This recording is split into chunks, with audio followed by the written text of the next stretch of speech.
We are at the Kennedy Space Center at Launch Complex 39A, which is a very historic, I would say, not just launch complex, but a very historic monument for our country. From this launch complex, we launched all of our missions to the moon. We also launched space shuttles, and we have a really exciting event that's happening tonight, which is the reason why we're here, which is tonight we're going to launch with what we call Demo 1, which is a mission to the International Space Station with Crew Dragon. In other words, it's not crewed, but it is a test flight going all the way to the International Space Station. Now, where we are right now on Launch Complex 39A, we're on what we call the crew arm, which is the way the astronauts are actually going to get to the capsule so that they can fly to the International Space Station. Now, that's not going to happen tonight, but tonight we're going to test the vehicle, all components of the vehicle. And I am thrilled and honored to be here at this very historic site with Elon Musk. In 2001, when all of that kind of started materializing and we started having these thoughts, I wanted to ask Victor, who's going to be one of our pilots of these crew vehicles. 2001.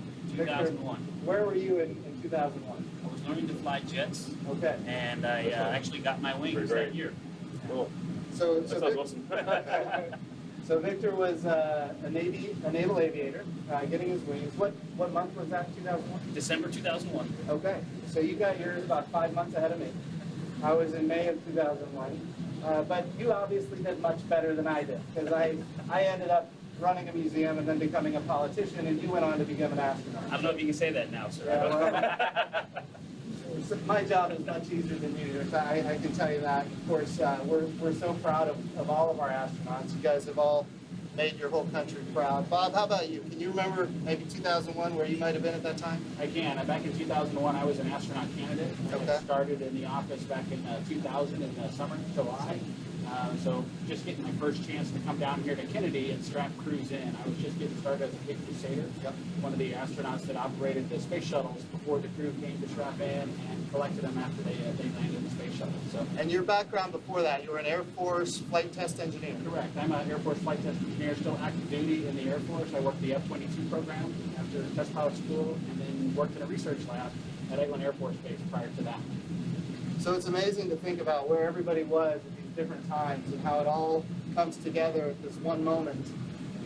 In 2019, we're gonna make it happen. I never would have thought this would have happened. I would have given it less than 1% chance. Yeah, it is really amazing. Yeah. Doug, how about you in 2001? Well, I'm a classmate of Bob, so Okay. we were selected in 2000 as astronauts, and so we were still astronaut candidates, just kind of learning our new trade. So kind of hard to believe you just got your wings. We were already astronauts by then, or at least almost astronauts. We were working towards being full-fledged astronauts. But yeah, it's amazing how far we've come in that short amount of time. How about you, Mike? 2001, that's a long time ago. Yeah, it was seriously a long time ago. It is, yeah. I can remember it well, but it was 18 years ago now. 18 years, Unreal. yeah. That is incredible. Yeah. I'm a flight They're test kidding engineer as college well. by now. Yeah. Yeah.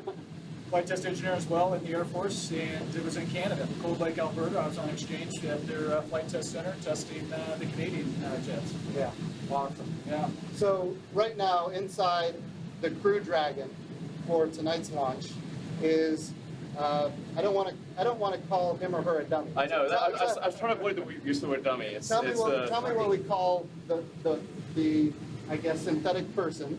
Anthropometric test article. There you go. Yeah.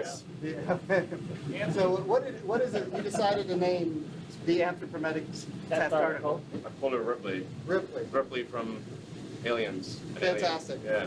It's a great character. Yeah. One thing that SpaceX has done really well is capture the imagination of the American people through branding and really exciting things. Launching, for example, a Tesla, which is still in deep space, orbiting the sun. Yeah, I mean that was a case where normally we do first test flight of a rocket, normally like a block of concrete would be launched. Right. Because you don't want to launch anything valuable that could get destroyed on initial flights. On initial flight of Falcon Heavy, the team was originally going to launch a block of concrete. It's like, guys, it's hard to get the public excited about a block of concrete. Okay, it's just so like what's something like that's an image that's going to really stick in people's minds and resonate. And so it's like, okay, let's let's put a car in space. Doesn't make any sense, obviously. You can't drive a car in space. But at least it's convertible. There you go. Even though there's no air, it doesn't make any sense. But and then putting, I guess, a anthropomorphic test article in a spacesuit, driving the car through space.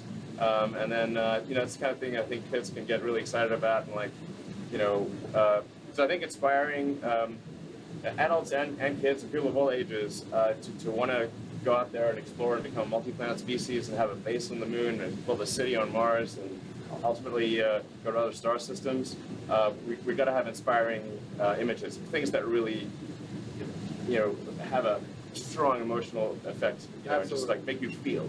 So Doug, tell me, tonight's test flight, what are some of the things that we're going to be looking for? What are, as somebody who's going to be on this, the crew flight, what are some of the things you're going to be looking for? It's just kind of an end-to-end test for the system. So we just want to see the teams work through, all the way through to launch, ascent, then we've got to get the vehicle activated in orbit, then work our way through a rendezvous. And then we're trying to get out to Hawthorne actually to see the docking out there as well. And so obviously just seeing how the teams all work together and make this mission successful, and then all the way through to the splashdown. So I think we're just trying really hard just to see every bit of the system go through spaces. So I like what you said, the words end to end. Yep. So all of the systems and all of the subsystems, they've all been tested over and over again. I mean, so a lot of testing. Yeah. And I mean, this has really been a joint effort with NASA. This spacecraft would not be nearly as good as it is without the input from NASA. There's been a lot of NASA help here, and thank you for that. Well, we're very grateful for what you're doing, helping us launch American astronauts from American soil once again. And of course, these gentlemen here are the beneficiaries of that. And I can only express the best that I can how proud all of America is with who you are and what you've done and what you represent. The entire world is going to see us launching again to the International Space Station. And this time when we do it, it's different. In fact, NASA is a customer. And as a customer, we become one of many that will be using this crew vehicle if all goes according to plan, and we'll have a robust commercial marketplace for spaceflight. And that commercial marketplace could be sovereign countries. It could be individuals that want to go maybe on vacation to space, which I know sounds crazy, but I'll tell you, and you know this, those folks are out there, and there's a lot of folks that are ready to do it. Of course, they have the same dreams and ambitions that all of you had when you were coming up, so it's an exciting time. I think this is a good step. It really is getting people back in orbit. Yeah.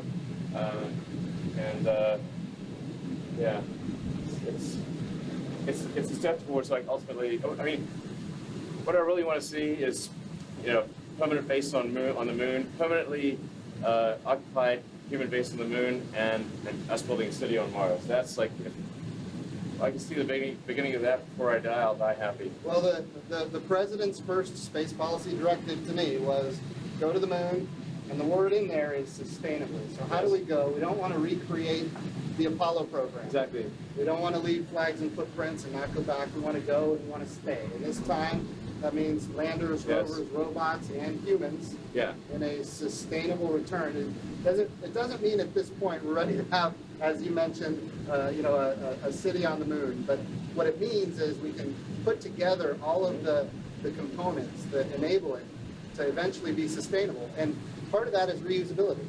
Tell me. Reusability is fundamental.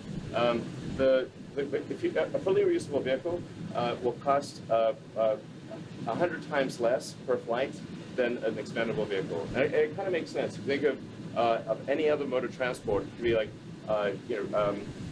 jet aircraft or cars, bicycles, horses, every other mode of transport, boats, they're all reusable.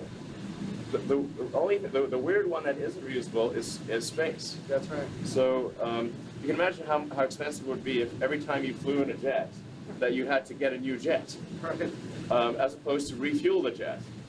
It would be insanely expensive to fly a jet if it was single use. There wouldn't be anybody flying. No, exactly. It would be like a few research flights at extreme expense, and that's all the flying that would occur. So the absolutely fundamental breakthrough that's needed is a fully reusable orbit class rocket and spaceship system, and it needs to be fully and rapidly reusable. So the cost of reuse must be very low, and it must be able to have a high flight rate. Right. And that's the fundamental breakthrough needed for humanity to become a multi-planet species.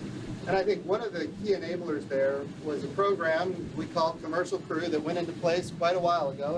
And what the vision was that we would have multiple providers competing on cost and innovation. And of course, that has now taken effect. And as you are competing against others in this commercial marketplace, right, you have a huge incentive to drive down the cost and increase the access to space. And that's materializing here on this Crew Dragon that we're going to see launched tonight. Yeah, I actually don't care at all about money at all, but I do care about us becoming a spacefaring civilization. Yeah. And I do know that if we don't achieve full and rapid reusability, it will not happen. Yeah. And so that's the only reason I actually want money at all. Awesome. Awesome. Well, guys, thank you for being a part of this, and it's